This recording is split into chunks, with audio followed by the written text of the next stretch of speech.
What kind of symptoms would a patient be feeling that would need shockwave therapy? The ideal candidate for shockwave therapy, or ESWT, exhibits symptoms of plantar fasciitis or heel spur syndrome. These include pain when you step out of bed in the morning. That first step of the day is excruciatingly painful that you don't even want to put your heels down on the floor. It may or may not loosen up after walking for about 10-15 minutes. The longer you're on your feet at a standing or walking job on hard floors, you experience pain in the back of your heel. Or if you've been on your feet all day, you sit down to have your dinner or drive home in the car, and you get out and your heels are killing you. These are the typical symptoms of plantar fasciitis. And also Achilles tendonitis, which is a similar thing. It's a tendon in the back of the heel, up the back of the leg, and the plantar fascia runs on the bottom of the foot from the heel.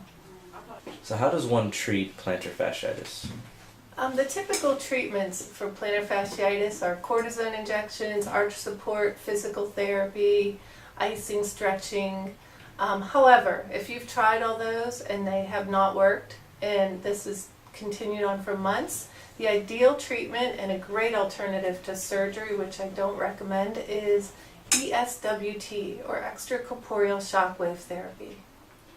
Can you explain what shockwave therapy is? With the shockwave procedure, we're going to try and make you as comfortable as possible. It's going to take some time after we've numbed you up to allow that Novocaine to set in. The procedure itself has its own analgesic property to it, but first we're going to lay you down. We're going to place your foot on the bubble, get some ultrasound images, kind of like a baby picture. We're going to be able to see right within your foot there. And once we get those images, we get it put right where we want. We're going to start the process, and once we start the machine, it basically takes about 18 minutes for it to run its cycle. We're going to build up in its intensity. It's going to move a little bit faster each time. You'll hear the shock waves, and they're going to tap a little bit faster, but all in all, it'll take about 18 minutes for it to finish its cycle. May feel like a little bit of a rubber band snap, but other than that, the worst part should be over. And are the results permanent? They may be permanent. If you can figure out what activity, what pair of shoes started the plantar fasciitis, as long as you don't repeat that, and you've learned to notice the symptoms when they start so that we can nip them in the bud, you can be pain-free for a long time.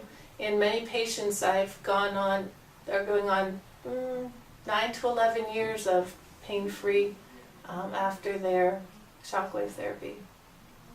And then how many treatments should one get to achieve the ultimate results? It only takes one treatment.